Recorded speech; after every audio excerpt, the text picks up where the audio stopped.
Okay, so this time I'm going to be talking about the median nerve lesions. Okay, I just want to start off by saying that you know because it's rich in autonomic fibers, there's going to be some trophic changes, sensory, any vasomotor, right?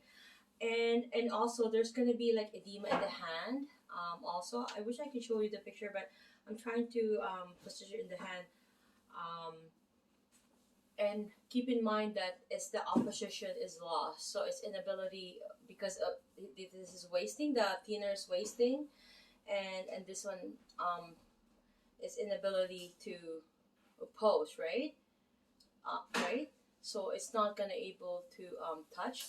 We keep in mind that the human can be able to do opponents, right? Can the thumb can be able to touch any fingers in the hand. The monkeys or in that range of animals, orangutan and all that, they're not able to. Okay. So I mentioned there's going to be an edema in the hand, fingers, and thumb.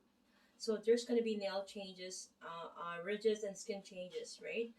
Skin is thin, it's glossy, it's lacking any lines, right? It's so glossy, so it's showing median nerve lesion. Okay, depending on the location of the lesion, atrophy of the forearm flexors and thinner muscles is observed.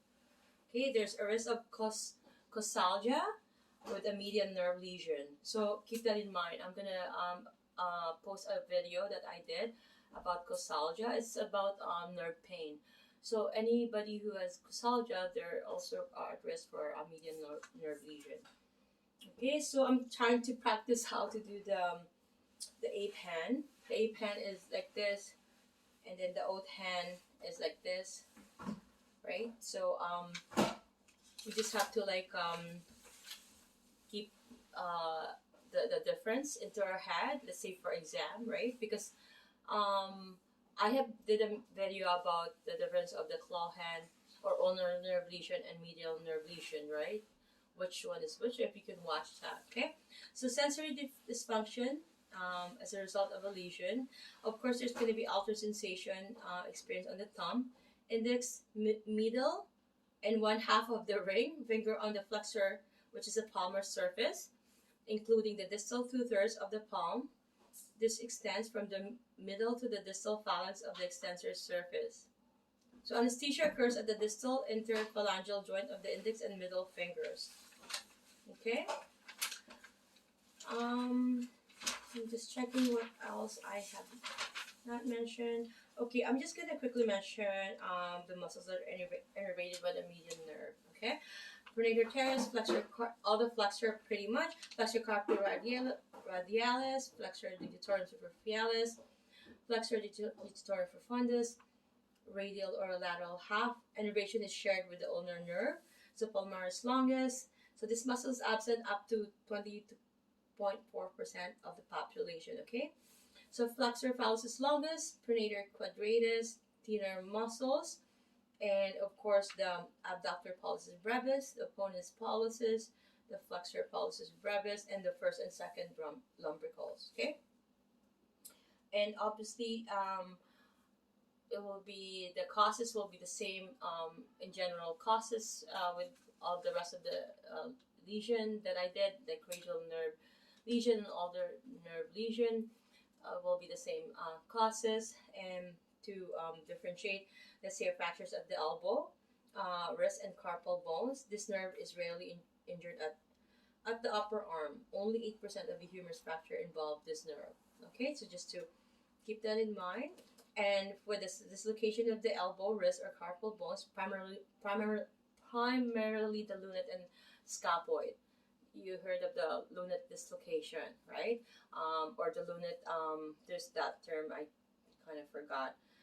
It's not really the lunate that's dislocated, it's the scaphoid, but they're referring it to being not adjacent to the lunate, right? It's kind of, it's mind it's confusing, but we need to know all of these things.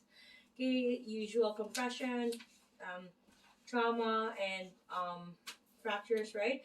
I'm gonna mention about the compression because this has that different compression, right?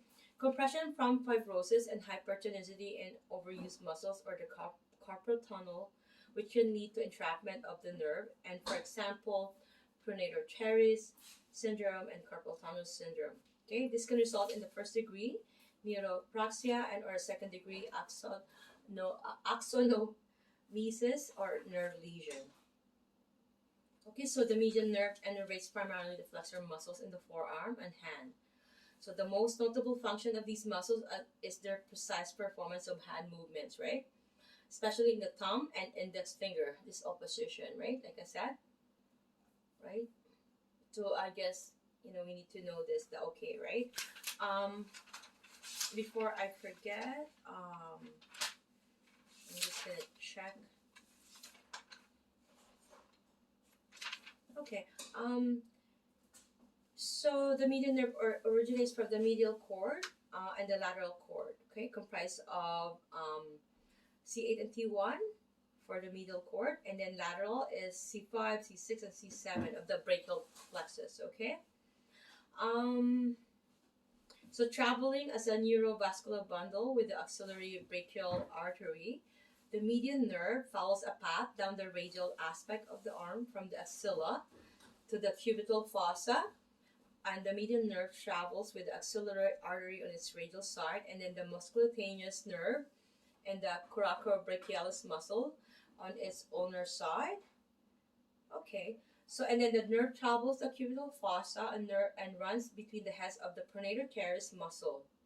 That's something landmarking.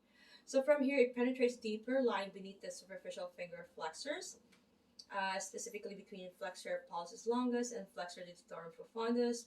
So in the forearm, the median nerve is well protected from a traumatic injury.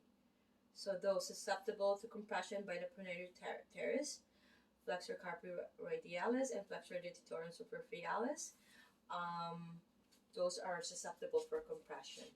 Okay, so I'm going to be talking about the nerve pain. Okay, the next video will be about nerve pain, and then I'm going to be talking about some little bit info about peripheral nerve lesions, like a general, or what to ask a client, and then the contraindication. Okay.